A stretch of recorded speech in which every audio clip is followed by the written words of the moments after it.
여러분 안녕하세요. 우리나라 모든 가정의 은퇴 고민을 해결해드릴 은퇴 설계와 연금 도우미 정세은입니다.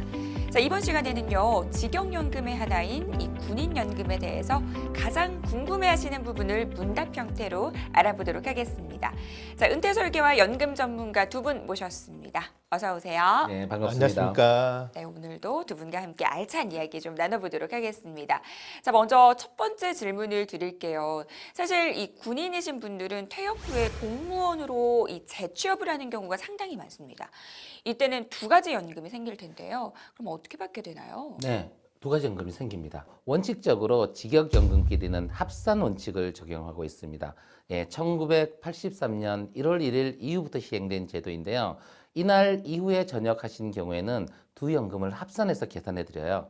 예를 들어 설명을 드리면 군인연금으로 10년간 근무하시다가 퇴역하셔서 공무원으로 10년간 근무하시면 20년의 가입기간을 인정해 주는 거죠. 예, 다만 퇴직하면서 퇴직급여를 일시금으로 받아서 쓰셨다면 다시 돌려줘야 됩니다. 거기에 소정의 이자도 같이 붙여서 돌려주면 다시 살아나는 것이죠. 그렇군요. 자, 그러면 두 번째 질문으로 넘어갈게요. 군인으로 퇴역한 후에도 일은 좀 계속하시는 경우가 많잖아요. 만약에 그럼 근로소득이 있으면 군인연금을 받을 수 있는 건가요? 이런 질문 정말 많이 하시거든요. 네. 그러니까 퇴역하는 시기가 좀 빠르신 분들 같은 경우는 뭐 연금을 받는 과정에서 다른 일을 하시는 분들이 좀 상당히 많으세요. 그러다 보니까 이거 두 가지 다 받을 수 있나라는 질문 많이 하시는데 어떤 직업을 가지고 있는지에 따라서 조금 달라집니다. 이제 먼저 공무원이나 이제 사립학교 교직원으로 재임용 되신 경우 이분들 같은 경우는 군인연금이나 공무원연금, 사립학교 교직원 연금들이 같은 연금의 재원을 가지고 있기 때문에 소득에 관계없이 연금 전액이 지급이 정지가 됩니다. 이렇게 연금 전액이 이제 지급 정지되는 대신에 다만 이제 복무 기간을 대표님 말씀대로 합산을 하는 제도가 있어요. 이렇게 만약 복무 기간 합산을 원하면 이제 공무원연금공단이나 사학연금공단에다가 직접 가서 신청하시면 되고요. 또 퇴역연금이나 상위연금 수급자가 연금 위에 이제 근로소득 이나 사업소득이 있고 그 소득이 이제 근로자 평균 소득보다 많으신 경우에는 최대 2분의 1까지 연금이 지급이 정지가 될 수 있습니다. 사업소득을 계산할 때는 이제 부동산 임대소득 여기서는 제외되는 거고요. 2018년도 기준으로 이제 전년도 근로자 평균 임금이 얼마 정도 되냐면 한 370만 원 조금 넘는 금액 정도가 됩니다. 소득을 계산할 때 이제 필요 경비 들어가는 것들은 제외해 주기 때문에 근로소득자인 경우에는 근로소득 공제를 제외하고 나면은 월소득이 한 475만 원? 그러니까 연소득으로 보면 한 5,700만 원이 넘는 경우에는 지급 정지 대상이 됩니다. 그리고 얼마를 감액하냐 그러면 이 해당 금액보다 소득이 많으신 경우 이제 50만 원까지는 한 10% 정도 감액을 하고요. 50에서 100만 원 사이는 20%, 뭐 100에서 150 사이는 30%, 150에서 200만 원은 40%, 200만 원 이상은 50%를 감액하는데 이렇게 되면 너무 많이 감액할 수 있잖아요. 네. 그래서 최대 감액 대상 금액은 이제 연금액의 2분의 1까지 감액이 됩니다. 그리고 이제 지급 정지 기간은 재임용 되거나 소득이 발생한 달이 속하는 달, 다음 달부터 감액이나 정지가 되게끔 돼 있고요. 다시 이제 퇴직하거나 소득 발생이 종료되는 날이 속하는 달까지 감액이 됩니다. 그렇군요. 자, 그러면은 세 번째 질문으로 좀 넘어가겠습니다. 퇴역한 군인이 받는 연금도요, 소득일 텐데요. 그럼 이게 종합소득세에 따른 좀 세금을 내게 되나요? 네, 기본적으로 우리나라는 소득이 있는 곳에는 다 세금이 있습니다. 연금소득도 종합소득의 하나에 속하기 때문에 당연히 세금을 내야 됩니다. 그래서 군인연금만 있는 경우에는 기본적으로 연금소득 공제를 해줍니다. 이게 최대 900만 원까지 공제를 받을 수 있고요. 여기에다가 인적 공제 정도는 할 수가 있고요. 다만 특별 공제는 받으실 수가 없어요. 이렇게 공제된 금액을 차감하고 과세 표준을 만들어서 거기에 소득세율을 곱해서 소득세를 납부하게 됩니다. 다만 군인연금도 지급 시에 공단에서 원천징수를 하기 때문에 원천징수한 세금보다 더 많은 세금이 산출되면 추가로 그 부분만 내시면 되고 오히려 적다면 돌려받으시면 되는 거죠. 네. 그렇군요. 자, 군인연금은 사실 뭐 다양한 연금들이 있을 것 같은데요. 그러면은 유종연금 같은 것도 것도 세금을 내야 되는 거예요?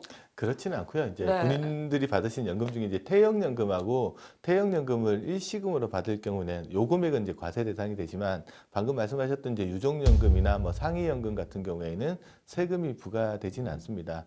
그 퇴역연금이나 퇴역연금 일시금도 전액이 다 과세 대상 소득이 되는 건 아니고요. 보험료, 그러니까 군인들이 보험료를 납부하면서 소득 공제받은 기간들이 있는데 보통 2002년도 1월 1일 이후 납부한 그 기여금에 대해서만 소득 공제를 받았기 때문에 네. 전체 연금 수령액 중에서 해당 기간 이후에 발생한 연금에 대한 부분들만 과세 대상이 된다라고 보시면 될 것 같습니다.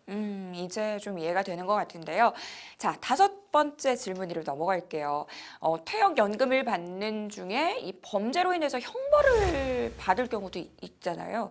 그러면은 연금이 좀 줄어들 수 있다라는 얘기를 들었는데요. 이게 어떻게 되는 건가요? 네, 질문하신 내용이 형벌 등에 대한 급여 제한 규정이 있습니다. 네. 그래서 그 규정에 따라서 제한이 되는데요. 그 모든 형벌이 다 되는 건 아니고요. 복무 중의 사유로 여기서 복무가 중요하고요. 금고 이상의 형이 확정된 경우, 그리고 징계에 의해서 파면된 경우, 그리고 금품이나 향응수수 또는 공금유형, 횡령 이런 걸로 해임이 된 경우에 연금의 일부가 지급 정지가 됩니다. 이 모두 지급 정지되는 건 아니고요. 군인연금도 자신이 낸 돈이 있고 국가가 내주는 돈이 있는데 자신이 납입한 금액은 받을 수가 있습니다. 다만 직무와 관련이 없는 과실이나 소속 상관의 정당한 명령에 따르다가 생긴 과실로 어떤 형벌을 받았다. 이런 경우에는 연금을 정상적으로 받으실 수 있습니다. 그렇군요. 자, 그러면은 만약에 군인이 퇴역한 후에 형벌을 받게 될 경우도 있잖아요. 그러면 어떻게 되는 건가요? 방금 직무 중이라는 말씀 네. 대표님 하셨잖아요. 이제 대표님 말씀하신 대로 군인이 복무 중에서 직무와 관련된 사유로 인해서 형벌을 받았을 때가 이제 감액 대상이 된다라고 보시면 될 것 같고요. 퇴역 이후의 형벌은 해당이 안 됩니다. 다만 이제 퇴역 이후라고 하더라도 군인 복무 기간 중에 발생한 사유일 때는 네. 이제 그걸로 인해서 형벌을 받게 되면은 감액 대상에 포함된다고 보시면 됩니다. 그렇군요. 자, 마지막 질문으로 넘어가겠습니다. 연금 수급자가 재혼을 한 경우에 유족연금을 받을 배우자는 이게 재혼한 배우자가 되는 건가요? 아니면 이전 배우자가 되는 건가요? 네. 군인연금이 상당한 규모가 되기 때문에 이 부분에 대해서 굉장히 많은 분들이 궁금해하세요. 본인이 할 것도 아니면서 그렇게 궁금해하시는데 이 군인연금법상 배우자인 유족의 범위는 사망 당시 부양하고 있던 배우자를 의미해요. 따라서 재혼을 했더라도 사망 당시 배우자라면 유족연금을 수급할 수가 있습니다.